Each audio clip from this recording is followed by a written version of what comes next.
الحمد لله رب العالمين والعاقبة للمتقين ولا عدوان إلا على الظالمين وأشهد أن لا إله إلا الله وحده لا شريك له وأشهد أن محمدا عبده ورسوله أما بعد يقول الله تعالى في كلامه العظيم أعوذ بالله السميع العليم من الشيطان الرجيم إن الصلاة تنهى عن الفحشاء والمنكر ولذكر الله أكبر سبحانك لا علم لنا إلا ما علمتنا إنك أنت العليم الحكيم. ہم اور آپ یہ اچھی طریقے سے جانتے ہیں کہ اللہ رب العالمین کے ہاں عبادتوں میں سب سے اعلیٰ قسم کی عبادت نماز ہے، صلاح ہے. اللہ کے نبی علیہ الصلوۃ والسلام فرماتے ہیں، سنن ابو داؤد کی روایت ہے، وَاعْلَمُوا أَنَّ خَيْرَ أَعْمَالِكُمْ الصَّلَاةُ، تم جان لو کہ تمہارے عمل میں سب سے بہترین عمل نماز ہے. اور نمازیں دو طرح کی ہیں، ایک وہ نمازیں جو اللہ تعالیٰ نے ہم پر فرض اور ضروری قرار دی ہیں، اور دوسری وہ نمازیں جس کے پڑھنے پر اجر و ثواب کی بشارت اور خوشخبری سنائی گئی ہے، اور جس کی وجہ سے فرض نمازوں میں ہونے والی کوتاہیاں ان نمازوں کے ذریعے سے دور کی جاتی ہیں، اور نوافل نمازوں کے ذریعے سے، عبادات کے ذریعے سے بندہ اللہ رب العالمین کے انتہائی قریب ہو جاتا ہے. آپ کو یاد ہوگا، صحیح مسلم کی روایت ہے کہ ربیعہ بن کعب الاسلمی رضی اللہ تعالیٰ عنہ، جو خدام رسول صلی اللہ علیہ وآلہ وسلم میں سے ایک تھے، یعنی وہ صحابہ جو اللہ کے پیغمبر کی خدمت کرنے پر مامور تھے، ان میں سے ایک صحابی ربیعہ بن کعب الاسلمی رضی اللہ تعالیٰ عنہ تھے. وہ رات میں اٹھ کر کے اللہ کے نبی علیہ الصلوۃ والسلام کے پانی وانی کا سب انتظام کرتے تھے. ایک موقع پر اللہ کے نبی علیہ الصلوۃ والسلام نے ان سے کہا کہ اے ربیعہ، جو مانگنا چاہتے ہو مانگ لو. تو انہوں نے کہا، اللہ کے پیغمبر، مجھے جنت میں آپ کا ساتھ چاہیے، آپ کی مرافقت چاہیے، آپ کی قربت اور آپ کی صحبت چاہیے. تو اللہ کے نبی علیہ الصلوۃ والسلام نے کہا، اچھا اور کچھ مانگو. اب بار بار پوچھتے رہے، وہ ہر بار یہی کہتے رہے کہ اللہ کے پیغمبر، مجھے جنت میں آپ کی مرافقت، آپ کا ساتھ، آپ کی صحبت اور آپ کی معیت چاہیے. تو اللہ کے نبی علیہ الصلوۃ والسلام نے کہا کہ فَإِنِّي عَلَىٰ كَثْرَةِ السُّجُودِ، تو اگر تم یہ چاہتے ہو کہ جنت میں میری قربت مل جائے، میری معیت مل جائے، میری صحبت مل جائے، تو کثرت سے نمازیں پڑھو، کثرت سے سجدے کرو، یعنی نمازیں ادا کرو. اس سے بات معلوم ہوتی ہے کہ فرض نمازوں کے علاوہ، فرض نمازیں تو فرض ہیں آپ پر، اس کی رکعتیں متعین اور محدد ہیں، 70 رکعتیں متعین اور محدد ہیں، تو اس سے زیادہ آپ نہیں پڑھ سکتے فرض نمازوں میں. لیکن یہاں پر کیا کہا جا رہا ہے؟ اللہ کے نبی نے بتایا کہ کثرت سجود کے ذریعے سے، کثرت نماز کے ذریعے سے تم میری مدد کرو، یعنی اس کے ذریعے سے تم میری قربت، میری معیت کیا ہے، پا سکتے ہو. تو اللہ کے نبی علیہ الصلوۃ والسلام کی قربت کا، اللہ کی قربت کا، اللہ کے محبوب ہونے کا ایک اہم ذریعہ فرض نمازوں کے علاوہ نوافل نمازوں پر توجہ کرنا. اور فرض نماز جو 5 ہیں، 5ویں نماز کے بعد چھٹی جو نماز سب سے زیادہ اہم ہے نوافل نمازوں میں، وہ ہے صلاۃ اللیل، قیام اللیل، اور اسی طرح تہجد، جسے رمضان میں تراویح کہا جاتا ہے. تو نوافل نمازوں میں سب سے زیادہ اہم نماز کیا ہے؟ رات کی نماز ہے، تہجد کی نماز ہے، قیام اللیل ہے، تراویح کی نماز ہے. اور اس کے بعد دوسرے نمبر پہ نوافل نمازوں میں سب سے اہم نماز صلاۃ الضحیٰ ہے، چاش کی نماز ہے. یہ نماز کیا ہے؟ چاش کی نماز. یہ بڑی ہی اعلیٰ قسم کی نماز ہے، بڑی محترم بشان نماز ہے. یہ وہ نماز ہے جس کے ذریعے سے انسان اپنے جسم کی طرف سے پورا صدقہ ادا کر لے جاتا ہے. اور یہ تمام علماء کے ہاں مستحب اور مؤکد نماز ہے، صلاۃ الضحیٰ، چاش کی نماز. اس نماز کے متعلق اللہ کے نبی علیہ الصلوۃ والسلام فرماتے ہیں، ابو ذر الغفاری رضی اللہ تعالیٰ عنہ کی روایت، صحیح مسلم 720، صحیح مسلم 720 کی روایت ہے. آپ فرماتے ہیں، یصبح علی کل سلامہ من احدکم صدقہ وکل تسبیحۃ صدقہ وکل تحمیدۃ صدقہ وکل تہلیلۃ صدقہ. اللہ کے نبی علیہ الصلوۃ والسلام نے کہا کہ ایک بندہ جب صبح کرتا ہے، ایک آدمی، ایک شخص جب صبح کرتا ہے تو اس کے اوپر مینڈیٹری ہوتا ہے، واجب اور ضروری ہوتا ہے کہ وہ اپنے جسم کے ہر جوڑ کی جانب سے صدقہ ادا کرے. وہ اپنے جسم کے ہر جوڑ کی جانب سے صدقہ دے. اور کتنے جوڑ ہوتے ہیں انسان کے جسم میں؟ انسان کے جسم میں کتنے جوڑ ہوتے ہیں؟ 206. یہ نئی تحقیق ہے ہمارے بھائی کی. 206. اللہ کے پیارے رسول صلی اللہ علیہ وسلم فرماتے ہیں، بریدہ رضی اللہ تعالیٰ عنہ کی روایت، سنن ابو داؤد 5242، سنن ابو داؤد 5242، مسند احمد 23037. کیا فرماتے ہیں اللہ کے نبی علیہ الصلوۃ والسلام؟ فی الانسان 60 و 300 مفصل، ہر انسان کے اندر 360 جوڑ ہوتے ہیں، 360 جوڑ ہوتے ہیں، مفصل ہوتے ہیں.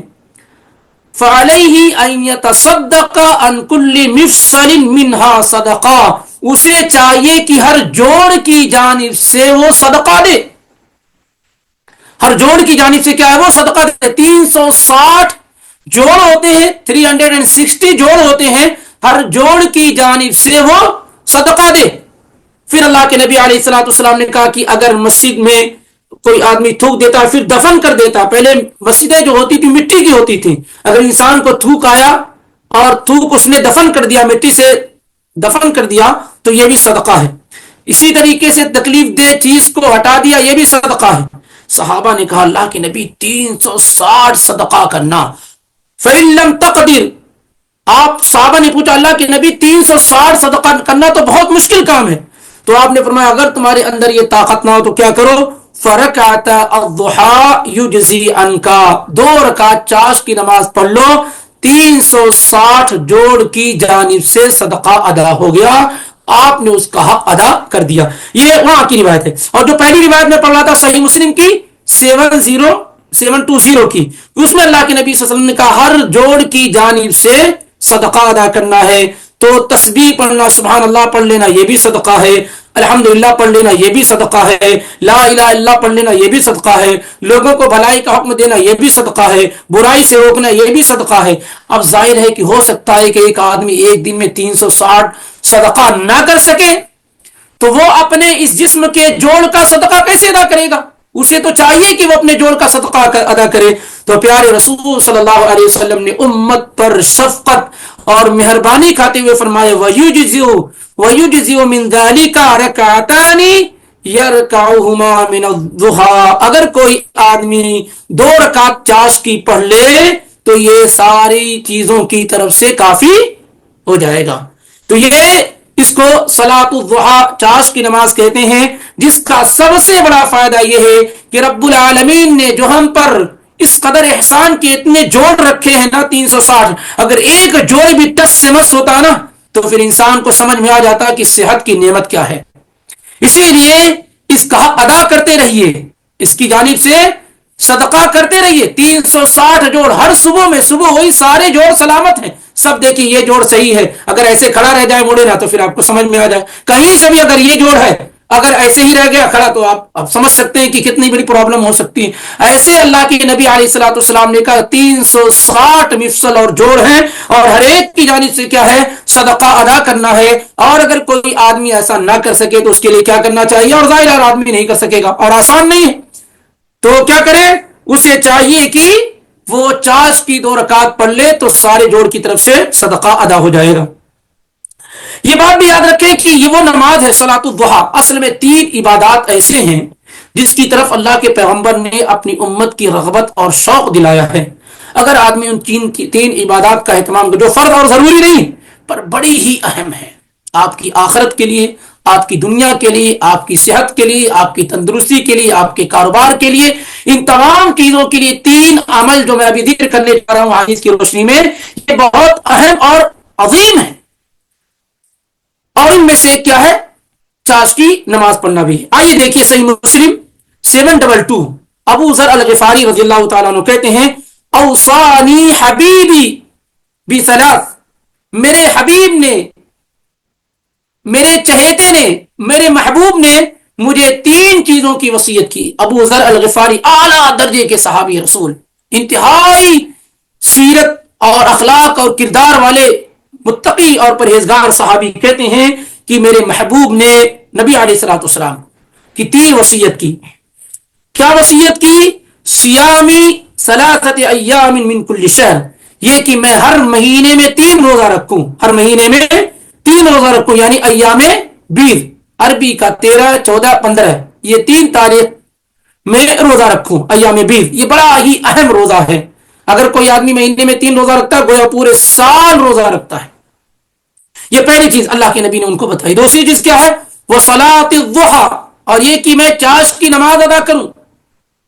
اور تیسری چیز وہ اللہ انام حتی اوتر، بغیر وطر پڑے ہوئے میں نہ سوؤں، یعنی اگر میرا ارادہ ہو سونے کا پھر اٹھنے کا ارادہ نہ ہو تو میں وطر پڑھنے کے بعد ہی سوؤں۔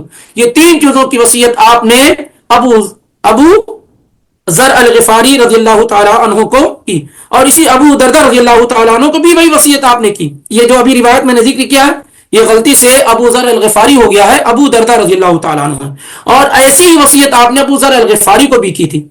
اسی طریقے سے آپ نے ابو ہریرہ رضی اللہ تعالیٰ عنہ کو بھی وہی وصیت کی۔ وہ کہتے ہیں اوصانی خلیلی صلی اللہ علیہ وسلم بثلاث، نبی علیہ الصلوۃ والسلام نے مجھے 3 چیزوں کی وصیت کی، سیامی ثلاثت ایام من کل شہر، ہر مہینے میں 3 روزہ رکھنے کی، وصلاۃ الضحیٰ، اور چاشت کی نماز پڑھنے کی، ورکعتي الضحیٰ، چاشت کی 2 رکعت نماز پڑھنے کی، چاشت کی 2 رکعت نماز پڑھنے کی، وان اوتر قبل ان ارقد، اور سونے سے پہلے میں کیا وتر کی نماز پڑھ لوں۔ اس کو امام بخاری نے 1178 میں اور امام مسلم نے 721 میں روایت کیا ہے۔ اس سے اندازہ لگایا جا سکتا ہے کہ چاشت کی نماز اتنی زیادہ اہم نمازوں میں سے ہے کہ اللہ کے پیغمبر نے صحابہ کو اس کا اہتمام کرنے کی طرف ابھارا ہے۔ اب اس کے بعد ہم آتے ہیں آگے، اس سلسلے میں اور بات آئے گی کہ ہمارے پاس اور بھی نماز پڑھی جاتی ہے جس کو ایک اشراق کی نماز کہتے ہیں۔ اشراق کی نماز کے بارے میں حدیث کچھ اس طریقے سے آئی ہوئی ہے انس ابن مالک رضی اللہ تعالی عنہ سے کہ اللہ کے نبی علیہ الصلوۃ والسلام نے کہا من صلی الفجر فی جماعت، جس نے فجر کی نماز جماعت کے ساتھ پڑھ لی، ثم قعد یذکر اللہ حتی تطلع الشمس، پھر اپنی جگہ پر بیٹھا اللہ کا ذکر کرتا رہا یہاں تک کہ سورج طلوع ہو گیا، سورج کے طلوع ہو جانے کے بعد، نکل جانے کے بعد، ثم صلی رکعتین، پھر اس نے 2 رکعت نماز پڑھ لی، کانت لہو کاجر حجۃ وعمرۃ تامۃ تامۃ تامہ، تو آپ نے فرمایا اس کا یہ عمل یعنی فجر کی نماز جماعت کے ساتھ پڑھنا، پھر اسی جگہ پر بیٹھے ہوئے اللہ کو یاد کرنا، پھر دن نکل جانے کے بعد 2 رکعت نماز پڑھ لینا، یہ تینوں عمل اگر اسی سیکوینس اور ترتیب سے ہو جائے تو آپ نے فرمایا یہ مکمل حج اور عمرے کا اجر و ثواب پانے والا عمل ہے۔ اس کو امام الترمذی رحمہ اللہ نے روایت کیا ہے 586 کے اندر، 586 کے اندر امام ترمذی نے روایت کیا ہے۔ اس روایت کے اندر ایک راوی آتے ہیں ابو ضلال القسملی، اکثر محدثین نے اس راوی کو ضعیف قرار دیا، کمزور قرار دیا، لیکن یہ حدیث کئی روٹ سے آنے کی وجہ سے، یہ حدیث کئی روٹ سے آنے کی بنیاد پر مجموعی طور پر سب کو ملا کر کے یہ حدیث یہ شواہد کی بنیاد پر، وٹنس کی بنیاد پر قابل قبول ہو جاتی ہے۔ شیخ البانی رحمہ اللہ نے الصحیحہ میں 3403 کے اندر مکمل اس پر بحث کرنے کے بعد کہا کہ مجموعی طور پر یہ حدیث کیا ہے، قابل قبول ہے، اور یہی بات زیادہ راجح معلوم ہو رہی ہے۔ لیکن اس نماز کو اشراق کی نماز کہا جاتا ہے۔ کیا کہا جاتا ہے؟ اشراق کی نماز۔ اشراق یعنی دن کا نکلنا، یہ اول وقت میں جب پڑھی جائے، یعنی مثال کے طور پر فجر کا وقت ختم ہوا، دن نکلنا شروع ہوا اور 12 سے 15 منٹ کے بعد آپ نماز پڑھتے ہیں تو وہ اس کو بھی چاشتی کہتے ہیں، لیکن اول وقت میں اگر پڑھ رہے ہیں تو اشراق کی نماز کہی جاتی ہے۔ اب سوال کیا یہ ہے کہ کیا صلاۃ الاشراق اور صلاۃ الضحیٰ اور صلاۃ الاوابین کیا یہ ایک ہی نماز ہے یا یہ الگ الگ نمازیں ہیں؟ صلاۃ الاشراق، صلاۃ الضحیٰ اور صلاۃ الاوابین کیا یہ ایک ہی نماز ہے یا ایک نماز یا یہ الگ الگ نمازیں ہیں؟ اس سلسلے میں جو درست اور صحیح بات یہ ہے کہ صلاۃ الاشراق، صلاۃ الضحیٰ اور صلاۃ الاوابین یہ ایک ہی نمازوں کے مختلف نام ہیں۔ یہ ایک ہی نمازوں کیا ہے؟ مختلف نام ہے اور یہی زیادہ راجح قول ہے. امام طیبی نے، امام ابن حجر الحتمی نے، رملی نے، ابن باز نے، ابن عثیمین نے، شیخ البانی وغیرہ نے اسی کو راجح قرار دیا اور یہی زیادہ درست ہے کہ ایک ہی نمازوں کی یہ مختلف نام ہے. اور اس کا سب سے واضح نام چاشت کی نماز ہے. یعنی مثال کے طور فجر کا وقت ختم ہو گیا، دن نکل گیا، اور اس کے 12-15 منٹ کے بعد سے لے کر کے ظہر سے پہلے تک، اس کی اذان سے پہلے جو نماز بھی پڑھی جاتی ہے اس دوران، اس کو چاشت کی نماز کہا جاتا ہے. اس کو کیا ہے؟ چاشت کی نماز کہا جاتا ہے. لیکن ظاہر ہے کہ ایک نمازوں کے مختلف نام ہو سکتے ہیں. جیسے ابھی اس سے پہلے ہم لوگوں نے پڑھا اور سنا کہ رات میں جو نماز پڑھی جاتی ہے عشاء کے بعد سے لے کر کے فجر کے اندر جو نماز پڑھی جاتی ہے اس کو صلاۃ اللیل بھی کہتے ہیں، قیام اللیل بھی کہتے ہیں، تہجد بھی کہتے ہیں، اور رمضان میں اس کو تراویح بھی کہتے ہیں. تو اسی طریقے سے ایک ہی نمازوں کے یہ مختلف نام ہے. صلاۃ الاشراق، اشراق کی نماز عام طور سے اس وقت کہتے ہیں جب ایک آدمی فجر پڑھ کر کے اسی جگہ پہ بیٹھا ہوا پھر دن نکلنے کے بعد اس کو پڑھتا ہے 2 رکعت، تو اشراق کہتے ہیں. بعد میں اور پڑھتا ہے تو اس کو چاشت کہتے ہیں، اور بعد میں پڑھتا ہے تو اوابین عام طور سے کہا جاتا ہے. تو ایک ہی نمازوں کے یہ مختلف نام ہیں. اور اوابین، اواب کا مطلب بہت زیادہ جھکنے والا، اللہ کی اطاعت کرنے والا، فرما برداری کرنے والا. تو صلاۃ الضحیٰ ہی صلاۃ الاوابین ہے، یعنی چاشت کی نماز ہی اوابین کی نماز ہے. خود اللہ کے پیغمبر صلی اللہ علیہ وسلم کی زبان مبارک سے اس کا ثبوت موجود ہے. ابو ہریرہ رضی اللہ تعالیٰ عنہ کہتے ہیں کہ اللہ کے نبی صلی اللہ علیہ وسلم نے کہا لا يحافظ على صلاة الضحى الا اواب. چاشت کی نماز ہمیشہ وہ آدمی پڑھتا ہے جو اللہ کی طرف بہت زیادہ جھکنے والا ہوتا ہے. چاشت کی نماز وہ آدمی پڑھتا ہے، اس کی حفاظت وہ کرتا ہے، مواظبت اور ہمیشگی اور کانٹینیوٹی سے وہ پڑھتا ہے جو اللہ کی طرف بہت زیادہ جھکنے والا. اواب ہوتا ہے جو، وَهِيَ صَلَاةُ الْأَوَّابِينَ. اور آپ نے کیا فرمایا؟ چاشت کی نماز یہی اللہ کی طرف جھکنے والوں کی نماز ہے، یہی اللہ کی طرف جھکنے والوں کی نماز ہے. یہ حدیث حسن درجے کی ہے. امام ابن خزیمہ نے اس سے روایت کیا ہے 1224 میں، اور امام حاکم رحمہ اللہ نے مستدرک الحاکم میں 1182 کے اندر، اور امام طبرانی نے المعجم الاوسط کے اندر 3865 میں روایت کیا ہے. اس سے معلوم ہوا کہ صلاۃ الضحیٰ اور صلاۃ الاوابین ایک ہی نماز ہے. اسی طریقے سے انس ابن مالک رضی اللہ تعالیٰ عنہ کی روایت ہے، امام بزار نے اسے روایت کیا ہے 7396 میں، اور امام عقیلی نے الضعفاء الکبیر میں روایت کیا ہے جلد 1 صفحہ 118 میں، اور امام ابو یعلا نے مسند میں روایت کیا ہے 4293 حدیث نمبر کے اندر کہ اللہ کے نبی علیہ الصلوۃ والسلام نے کہا یا انس صلی صلاۃ الضحیٰ، اے انس صلاۃ الضحیٰ چاشت کی نماز پڑھو، فإنہا صلاۃ الاوابین، یہ جھکنے والوں کی، اللہ کی اطاعت اور فرمانبرداری کرنے والوں کی نماز ہے. معلوم یہ ہوا کہ اگر آپ فجر کی نماز کے بعد بیٹھے رہتے ہیں اور اللہ کا ذکر کرتے ہیں جماعت کے ساتھ نماز پڑھنے کے بعد، پھر جب دن نکل جاتا ہے اس کے 10-12 منٹ 15 منٹ کے بعد آپ 2 رکعت پڑھ لیتے ہیں، تو عام طور سے اول وقت میں پڑھنے کی وجہ سے اس نماز کو اشراق کہا جاتا ہے. 1-1.5 گھنٹے کے بعد پڑھتے ہیں وہ چاشت کہلاتی ہے، اور بعد میں پڑھتے وہ بھی چاشت کی نماز کہلاتی ہے. یہ تینوں نمازوں کے نام، تینوں نمازیں ایک ہی ہیں، اشراق اور الضحیٰ اور اوابین. اب ہم آتے ہیں کہ چاشت کی نماز کا وقت کب ہوتا ہے. تو چاشت کی نماز کا وقت جو ہے سورج نکلنے کے بعد سے لے کر کے اس کے زوال سے پہلے تک رہتا ہے.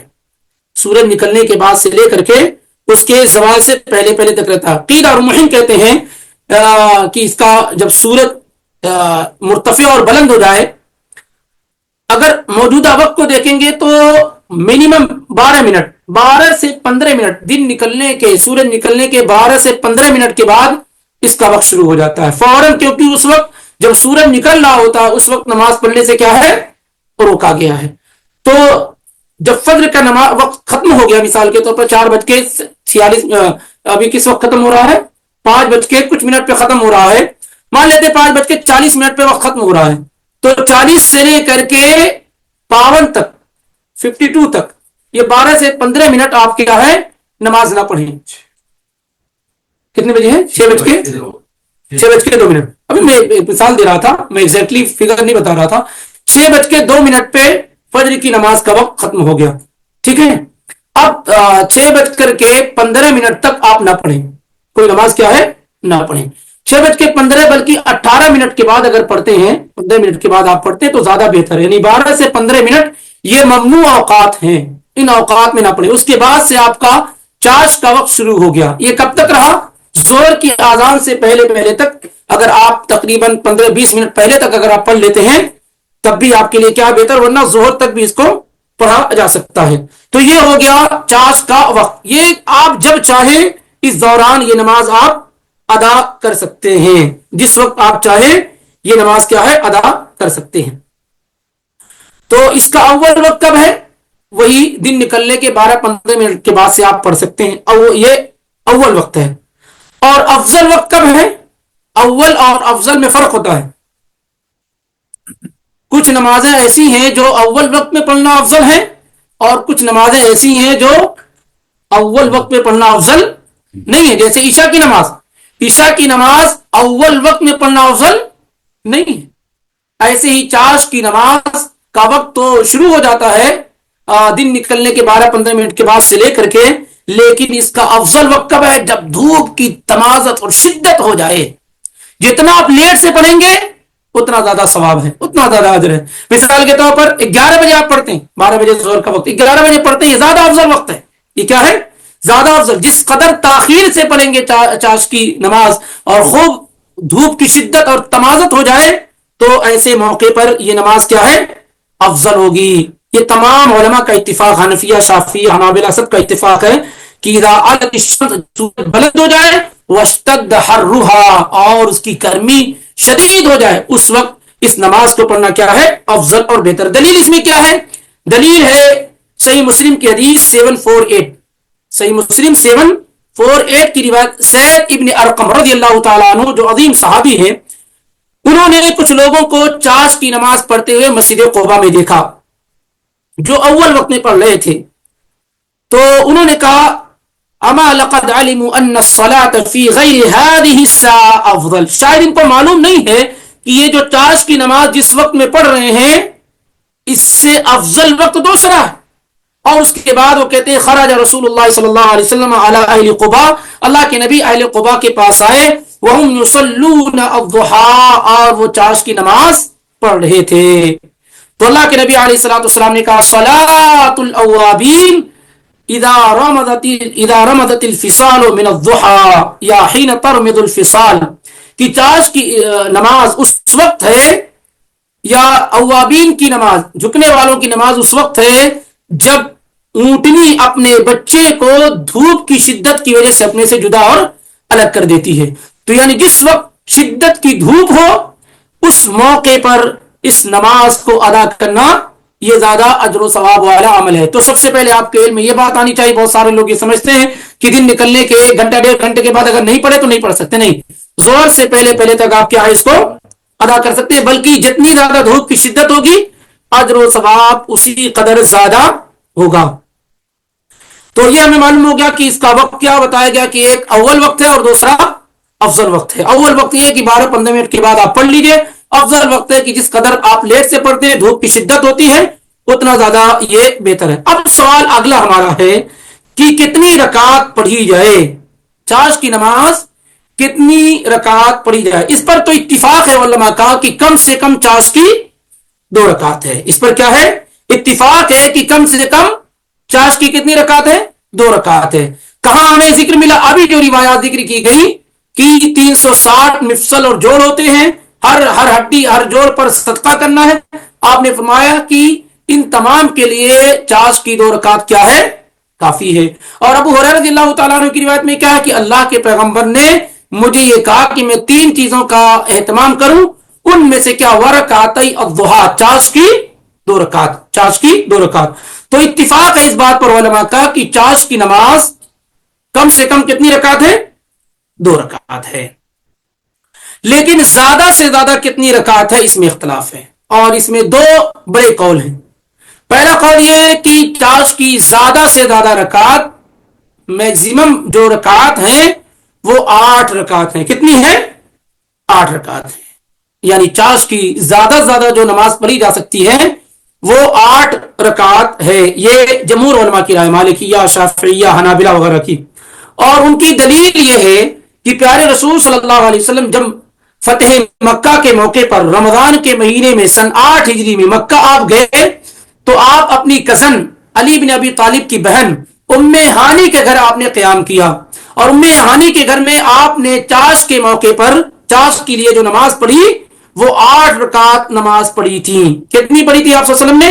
8 رکعت. ان النبی صلی اللہ علیہ وسلم عام الفتح صلی 8 رکعات صبح الضحى. اللہ کے نبی علیہ الصلوۃ والسلام نے 8 رکعت چاش کی نماز ام ہانی کے گھر میں فتح مکہ کے موقع پر سن 8 ہجری میں ادا کی. یہ روایت آپ دیکھنا چاہ رہے تو صحیح بخاری 1103 اور صحیح مسلم 336 کے اندر موجود ہے. اور یہ جو الفاظ میں ذکر کر رہا ہوں یہ مسلم کے الفاظ ہیں. اب اس سے علماء نے استدلال کیا ہے کہ اللہ کے نبی علیہ الصلوۃ والسلام سے اولا یہ علم میں آنا چاہیے آپ کے کہ اللہ کے نبی صلی اللہ علیہ وسلم ہمیشہ چاش کی نماز نہیں پڑھتے تھے. یعنی آپ نے امت کو ابھارا ہے کہ وہ چاش کی نماز کا اہتمام کریں، لیکن خود اللہ کے نبی علیہ الصلوۃ والسلام چاش کی نماز ہمیشہ نہیں پڑھتے تھے. چاش کی نماز اب ہمیشہ نہیں پڑھتے تھے. اس کا مطلب کیا ہے؟ آپ صلی اللہ علیہ وسلم کا جو حکم ہوتا ہے، جو قول ہوتا ہے، وہ آپ کے عمل سے زیادہ قوی اور مضبوط ہوتا ہے. یعنی مثال کے طور پر کوئی چیز آپ نے کیا ہو اور کوئی چیز آپ نے کرنے کا حکم دیا تو کون سی چیز زیادہ اسٹرانگ اور مضبوط ہوتی ہے؟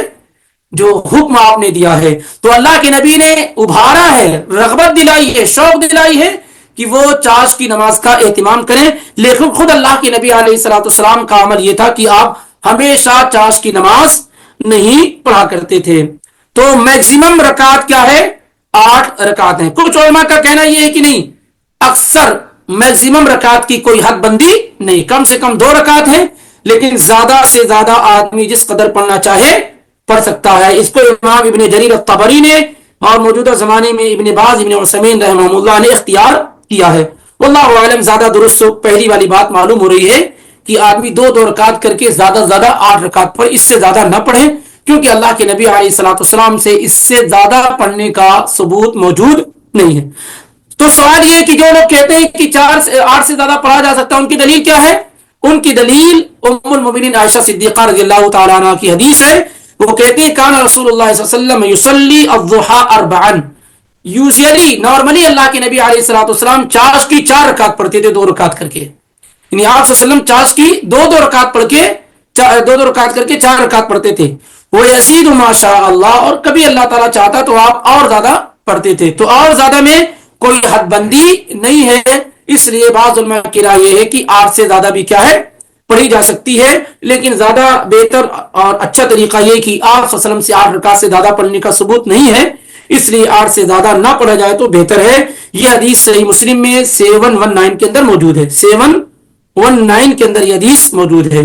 تو معلوم ہوا کہ 2 رکعت، 4 رکعت، 6 رکعت، 8 رکعت تک پڑھا جا سکتا ہے. اور اگر کوئی آدمی چاہے، بہتر تو نہیں، اگر کوئی چاہے تو اس سے زیادہ بھی پڑھ سکتا ہے، لیکن اہتمام کرے کہ وہ 8 رکعت سے زیادہ نہ پڑھے. 8 رکعت سے زیادہ نہ پڑھے تو زیادہ بہتر ہوگا. نبی علیہ الصلوۃ والسلام سے اس سے زیادہ پڑھنے کا ثبوت موجود نہیں ہے. تو یہ وقت معلوم ہو گیا، چاش کی نماز کا وقت معلوم ہو گیا، رکعتوں کی تعداد معلوم ہو گئی، اس کی فضیلت معلوم ہو گئی. اب ان چیزوں کے بعد کچھ اور چیزیں آپ کے سامنے ذکر کرنے کی کوشش کی جا رہی ہیں، وہ چیزیں جو ثابت نہیں ہیں، جو مشہور ہیں. ایک نماز ہمارے بعض اخوان بعض بھائی پڑھتے ہیں مغرب اور عشاء کے درمیان، جس کو وہ اوابین کی نماز کہتے ہیں، اور یہ ہمارے پاس مشہور ہے. ہمارے لوگوں کو یہ نہیں معلوم ہے کہ چاش کی نماز کو اوابین کہا جاتا ہے، یہ نہیں معلوم ہے. اوابین کب پڑھی جاتی ہے؟ ہمارے یہاں مغرب اور عشاء کے درمیان پڑھی جاتی ہے، اور اسی کو اوابین کی نماز کہا جاتا ہے. نبی علیہ الصلوۃ والسلام نے کہا من صلی ما بین صلاۃ المغرب الی صلاۃ العشاء فانها صلاۃ الاوابین، جس نے عشاء اور مغرب اور عشاء کے درمیان نماز پڑھی تو یہی اوابین کی نماز ہے. اوابین لوگوں کی یعنی اللہ کی طرف جھکنے والوں کی نماز ہے. اس حدیث کو روایت کیا امام ابن المبارک نے اپنی کتاب الزہد کے اندر، حدیث نمبر 1259 کے اندر، امام مروزی نے روایت کیا مختصر قیام اللیل کے اندر صفحہ نمبر 88 میں. اور یہ روایت مرسل ہے، یعنی اس میں صحابی کا ذکر موجود نہیں، تابعی ڈائریکٹ اللہ کے نبی صلی اللہ علیہ وسلم سے روایت کر رہے ہیں، اور مرسل روایت ضعیف حدیث کی قسموں میں سے ایک ہے. اسی لیے شیخ البانی نے اس کو سلسلۃ الاحادیث الضعیفہ کے اندر ذکر کیا ہے. حدیث نمبر 4617 کے اندر روایت صحیح ہے کہ یہ ضعیف ہے، اور دیگر علماء نے بھی اس کو ضعیف قرار دیا ہے. اس لیے مغرب اور عشاء کے درمیان پڑھی جانے والی نماز اوابین کی نماز ہے. اس سلسلے میں اللہ کے نبی صلی اللہ علیہ وسلم سے ثبوت موجود نہیں ہے، اس لیے اوابین کی نماز چاش کی نماز ہے، عشاء کی نماز ہے، جیسا کہ ذکر ہو چکا ہے. اسی طریقے سے کچھ اور روایات ہیں جو مغرب اور عشاء کی نماز کے متعلق ذکر کی جاتی ہیں. آپ صلی اللہ علیہ وسلم نے کہا من صلی بین المغرب والعشاء 20 رکعتا بن اللہ له بیتا فی الجنہ، جس نے مغرب اور عشاء کے درمیان 20 رکعت پڑھ لی اللہ تعالیٰ اس کے لیے جنت میں گھر بنا دیتا ہے. اس حدیث کے اندر ایک راوی ہے یعقوب بن الولید المدنی، یہ جھوٹا راوی. امام یحییٰ بن معین، امام احمد بن حنبل، ان تمام لوگوں نے کہا ہے کہ یہ جھوٹا راوی ہے. یہ کیا ہے؟ کذاب راوی، جھوٹ بولنے والا راوی ہے. اس حدیث کو امام ترمذی نے روایت کیا معلقاً 435 میں، اور امام ابن ماجہ نے روایت کیا 1373 کے اندر، لیکن روایت سخت ضعیف ہے. 20 رکعت مغرب اور عشاء کے درمیان پڑھنے والی روایت سخت ضعیف ہے. اسی طریقے سے ایک روایت اور ذکر کی جاتی ہے، اور یہ روایت بھی آپ ابن ماجہ میں پائیں گے 1167 میں، اور ترمذی میں پائیں گے 435 میں، کہ ابو ہریرہ رضی اللہ تعالیٰ عنہ کہتے ہیں کہ نبی علیہ الصلوۃ والسلام نے کہا من صلی 6 رکعات، جس نے 6 رکعت پڑھی بعد المغربی، مغرب کے بعد، لم یتکلم بینہن بسوء، اور اس نے اس دوران کوئی بری بات نہیں کی، عدلت لہ عبادت 12 سنتن، تو یہ 6 رکعت پڑھنا مغرب کے بعد اور کوئی بری بات نہ کرنا، یہ اس کے لیے 12 سال کی عبادت کے برابر ہے. 12 سال کی عبادت کے برابر ہے. یہ حدیث سخت ضعیف ہے، ضعیف جدہ ہے، سخت ضعیف ہے. امام ترمذی نے اس کو روایت کیا ہے وہیں پر جو بھی ذکر کیا 435 میں، اور امام ابن ماجہ نے 1167 میں روایت کیا ہے.